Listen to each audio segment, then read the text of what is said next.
Alright, we're getting right to it. I'm going to take my time a little bit more. This is not the intro. This is a full episode. So I am not in a rush. I'm going to fix my lighting. I'm not in a rush. Today, List of Lists, episode 1 of maybe 66. It could be more than 66. I don't think I counted right. The List of Lists. Episode 1 of 66, question mark? Alright, and the list we're doing, endings. Number 46, this 46th list in my note, endings. This will probably be movie endings or possibly sports endings. And you know, I haven't looked at these very much, so I might not remember the ending of The Hustler. How does the movie The Hustler end? Doesn't he beat Minnesota Fats and then die? Did I just spoil a movie nobody's ever going to watch? Do I have to look that up, or no, I'll just pretend that's it. So, endings. We're just going to go through this rough. Waking Ned Devine. And these are not in order. Now, I will say, first of all, Waking Ned Devine is a fantastic film. If you have not watched Waking Ned Devine, it's a full-fledged recommend. Everything on any of these lists is going to be recommend. This is the greatest of all time. Okay, definitive edition. Alright? There's no bullshit. Waking Ned Devine, greatest of all time. The music, the shot of them on the thing, they get it, you know, the happy ending. I'm going to make you wait. I'm just going to say the next one and write it down, and then I'm going to make you wait a little bit, because I got to do something real quick. I got to do something good. Next one, Truman Show. That's right. In case I don't see ya, good afternoon, good evening, and good night.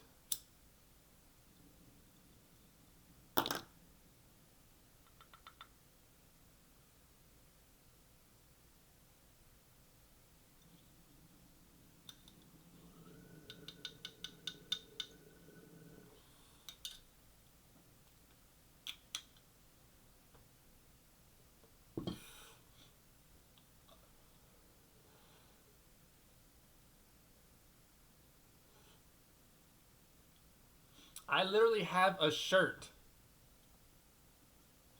with this image. I'm going to pull it up.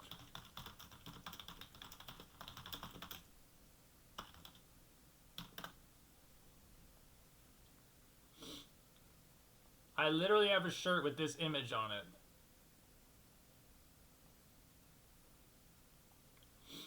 This one here. Clickety clack, make it big. Jesus. Except for the window. I don't remember that window ever being there. But this is a top ending of all time. This is a top ending of all time. No question. No question. You're wrong. You disagree? You're out of your gourd. That's right, I got the confidence for days. Alright, The Hustler. Now, The Hustler is not a recommendation.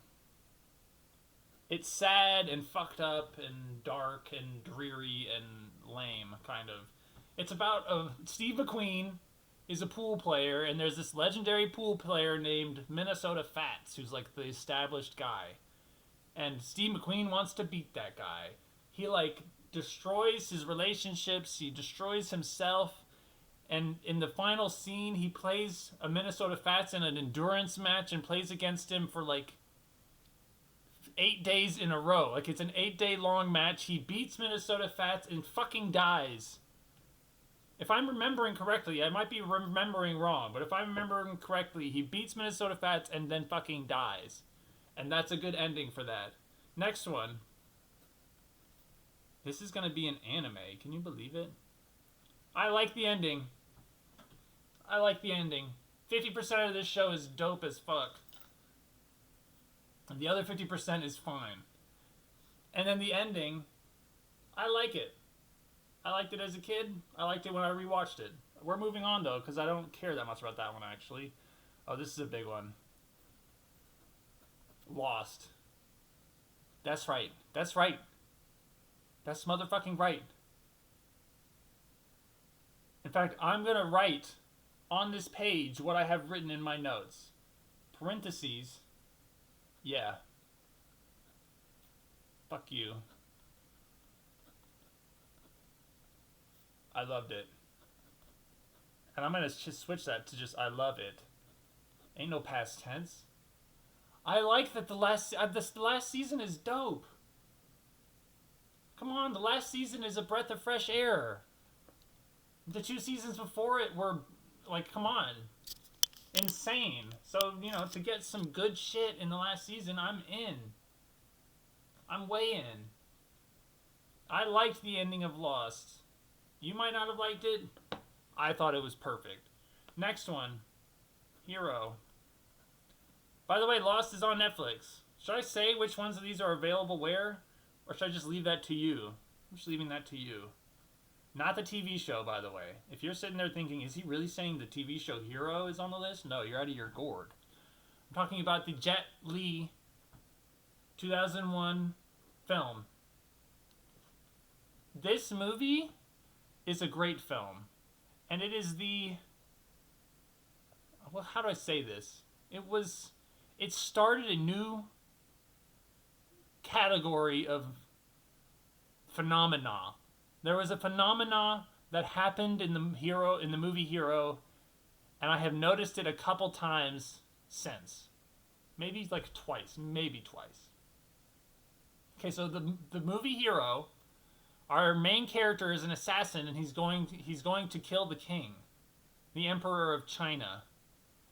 And every time the way he's going to get close to the Emperor is by killing the Emperor's 3 most hated enemies. So already there's like a weird conflict of motive. He's going to kill the other 3 assassins that are trying to kill the Emperor and bring them proof of it. And so every time he presents one of their weapons, he gets to step closer to the Emperor. And by the time he gets to by the 3rd guy, he's going to be close enough he can kill the Emperor. But he has to tell them the story every time he presents a new weapon. And the way the movie works is that the main character tells the 3 stories of the first assassin, the second assassin, the third assassin. How he got all of them.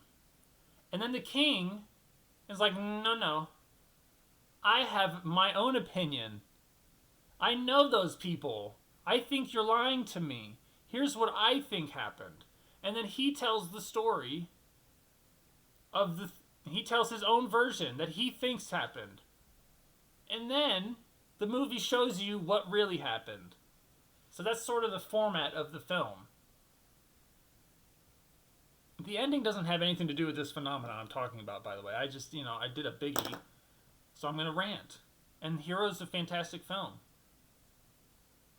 But this format of the characters, the different characters telling stories, and those stories having a purpose. So the assassin is trying to tell stories that he thinks the king will like. That he thinks will get the king to be interested and to lower his guard. And then the king tells his own stories based on what he already knows about those people he's had dealings with. Those assassins who have tried to kill him before. He knows them. He's like, I don't think she would have done that. I think it happened like this. And then to get, the real version.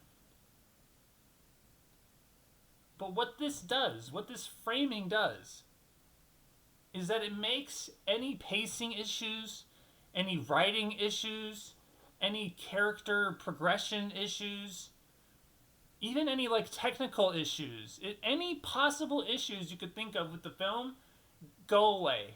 They just vanish. Because those become representations of the characters telling the story. So the assassin is trying to tell a story that gets the king to lower his guard that interests the king. And so he's kind of being melodramatic.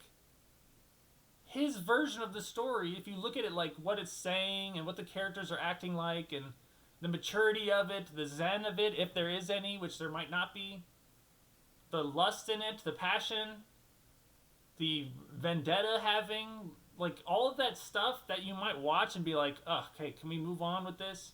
Or, God, this is, a lot. No. That's a representation of the main character's mistakes. So it's like gone. All the problems with it go away. Okay, the only other version of this that I can think of off the top of my head, though I know there is at least one more, I just can't think of it, is actually Assassin's Creed.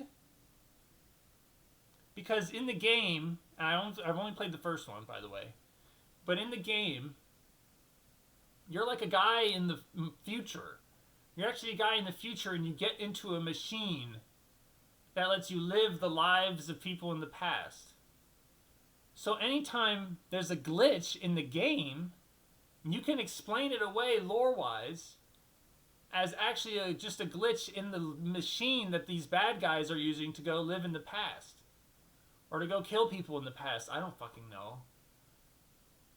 Who cares? But it does work the same way. Because of story choices, any issues you see happen are just, they're not actually the writers or the creators, they're lore. They're like important lore. Anyway, we're going to move on from the hero effect. I'm going to mark. I think I call it the animus effect just because the hero effect isn't good enough. And the animus effect sounds good. The animus effect. Even though, obviously I have no respect for Assassin's Creed. But I'll never begrudge a bad author a good quote.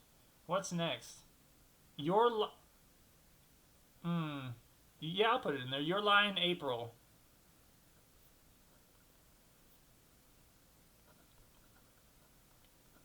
That climactic scene, the climactic music scene when he's playing Chopin and remembering the girl. Bruh. Chopin goes hard. Chopin goes hard. I'm writing that shit down. Chopin goes hard. And I have always believed that I'm a classical music fan. Okay, I love KRS-One. He's my favorite person in the history of music. But classical music is still like, it's actually bonkers. It's insane shit.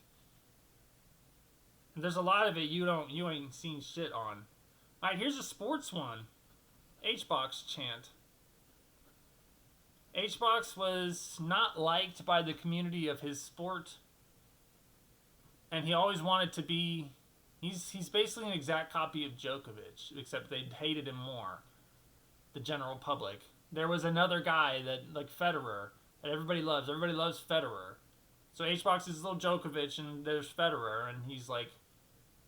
And so at one of the big tournaments, an important one, the crowd is chanting, "Fuck H-Box." The crowd is chanting it during the games. And then he wins, and like in a loud counter chant. Well, the crowd stops the F H-Box chant, but when he wins, the crowd loudly chants H-Box's name, and he like breaks down into tears. It's fucking gorgeous. When people say, I'm going to use this as an opportunity to make a point.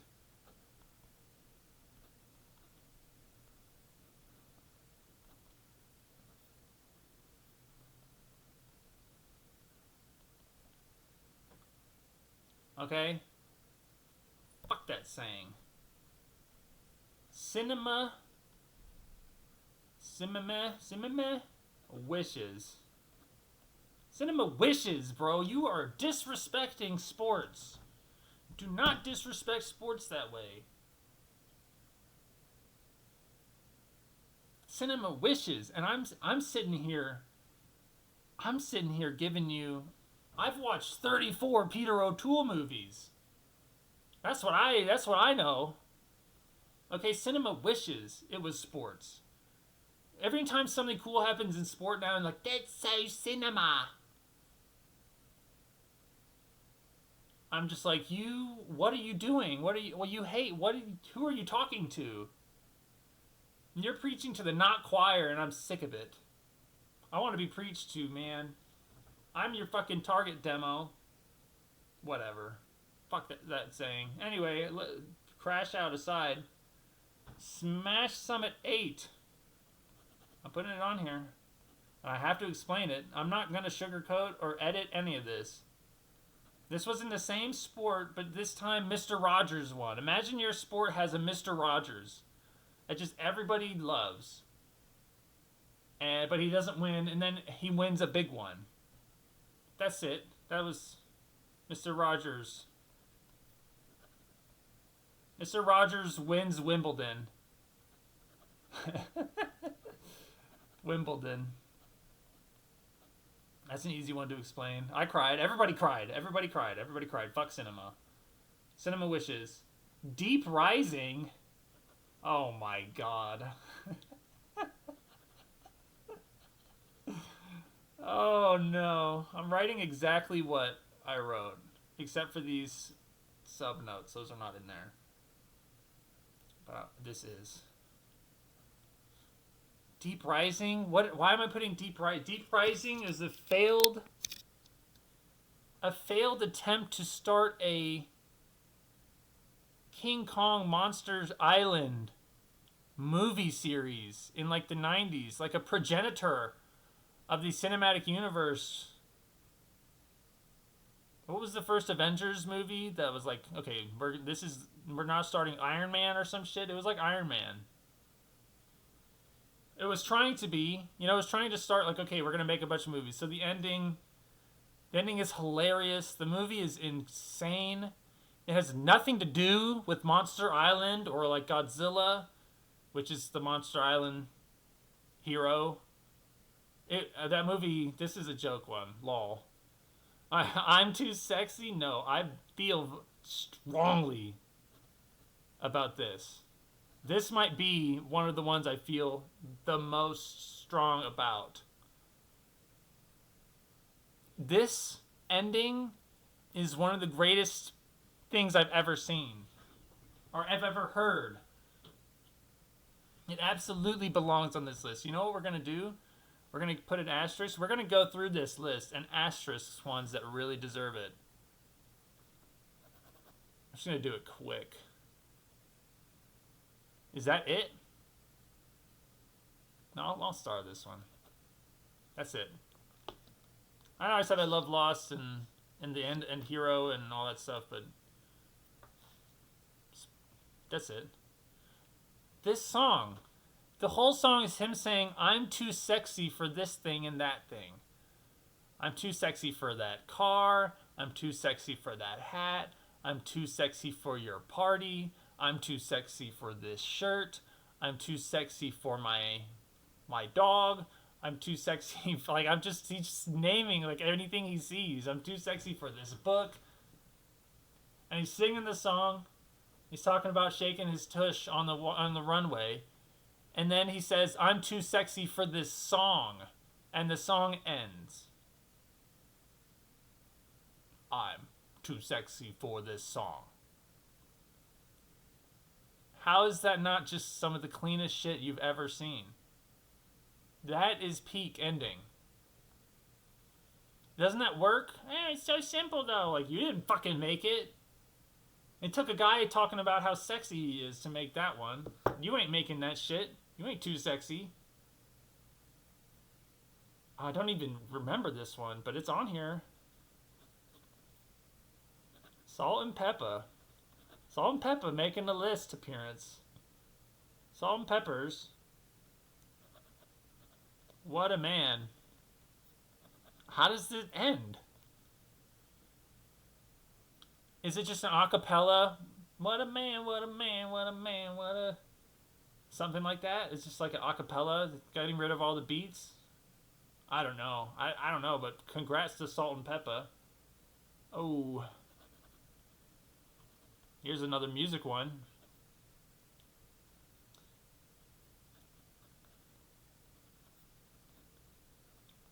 Rage Against the Machine. Know Your Enemy. I dig as fuck a song where at the end of the song the music stops and the vocalist just starts preaching some shit. The vocalist just keeps going and is like just preaching shit. And I can only think of it twice. I'm gonna write them both here. Well, this song, the other example of the music all ending and the guy just preaching. Oh god, I know who it is. I'm just gonna put it on a KRS-One. Listen to that. Listen to his self-titled album, please. Listen to this guy. Listen to that. His song, Forever Hip Hop, I think. Yes, Forever Hip Hop. At the end of the song, all the beats go away and all that shit, and he's just fucking speaking. We got one more. And this is an ending from a movie I don't like. And I'm going to add a couple to this list. The Wrong Man. This is a Orson Welles movie that I don't like. I remember watching it and I was like, I am not enjoying any of this film. It's about a guy who just like forces himself into the life of this woman over and over again. And he's just like this dumbass white professor or some shit from the 1950s in Paris just fucking around. And he's just like, oh, I'm gonna fix this girl or fucking whatever, and she's like a spy. I don't like it. Phenomenal soundtrack. When we get to the greatest soundtracks, I guarantee you The Wrong Man is going to be on that list. I guarantee you 100%. 100%. Now, oh, the ending of this movie? Let's watch it. How about that shit for editing? Clickety-clack. Clickety-clackety.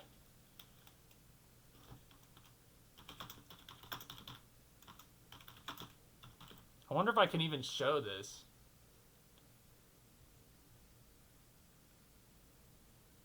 Where? This is what this movie is most of the time. Wait, Hitchcock? I don't think that's a Hitchcock film, bruh. Maybe it is. Okay, it is. You know, I'm not that big a fan of Hitchcock either. Vertigo. Souped Dukes. Dude, I can't even find ending shot. This is also on the list of greatest single shots, by the way. I don't want to get in trouble for this. This is not what I'm... That's not my movie. What the fuck am I talking about? Orson Welles movie. The Wrong Man. What the heckers, man? Orson Welles was not involved in that movie. The Third Man. Oh, God. The Third Man. Ending shot. Ending shootout? Holy heck, man. I gotta get this right. Fuck Hitchcock. I know exactly the ending I'm trying to think of, and it's this ending. So basically this douche is like at the funeral of the girl's boyfriend that he kind of was involved in her death in. And this policeman is one more time like, hey, you want me to drive you to the airport? And he's like, nah, I'm going to stick around and wait for that girl who's still over there grieving. I'm going to stick around and wait here until she walks by, and, you know, that'll be a good play. That's the kind of movie this is. So, you know, don't watch it. But watch this scene. Let's see if this gets past copyright. I bet it fucking does, man. This has 357,000 views is pretty good, though.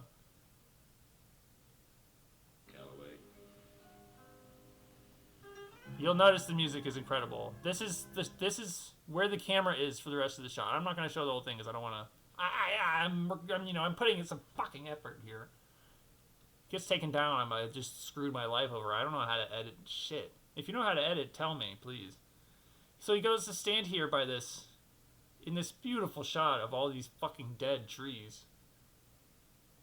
On this street filled with dead leaves, in the middle of this massive cemetery, and there's the girl.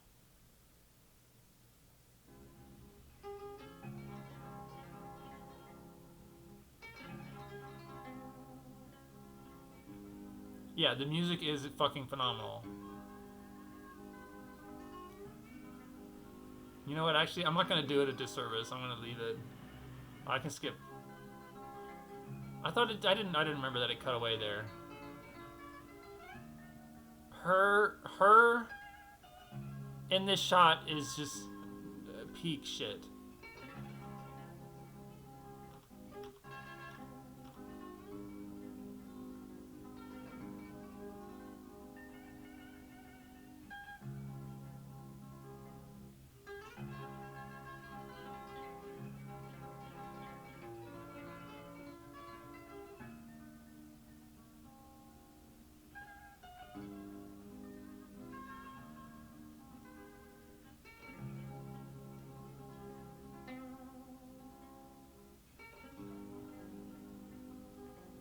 Yeah. Yeah, there's some proof. I know what I'm talking about. You know, I thought I was gonna add one more, but dude, I just don't want to praise that movie. But you know what? The ending was sick nasty. Okay, there's a movie. Do not watch it. Do not watch it. I promise. I feel bad even admitting that I watched it. Deathstalker. That third man one. That's gonna be our real ending. And then this is a bonus one. Secret Song. I'm not even gonna write it. Deathstalker. The ending is actually phenomenal. He walks through the fire, and everybody's like, "Wait, what?" And he's like, "Yeah, the fire's not there." Very meaningful. But you know what? What I am going to write on here instead? Billie Jean. The Legend of Billie Jean. Fuck you. The Legend of Billie Jean has a top ending all time. Go watch that one. There's another wreck. Fuck the Secret Song. Don't ever think about watching Deathstalker. Anyway, should I look up what... dude, I don't want to know what... I haven't counted this out. I gotta make a list of my list.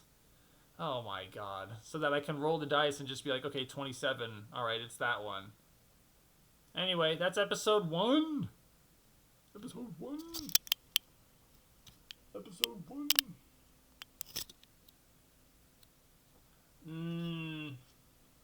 I think we were good.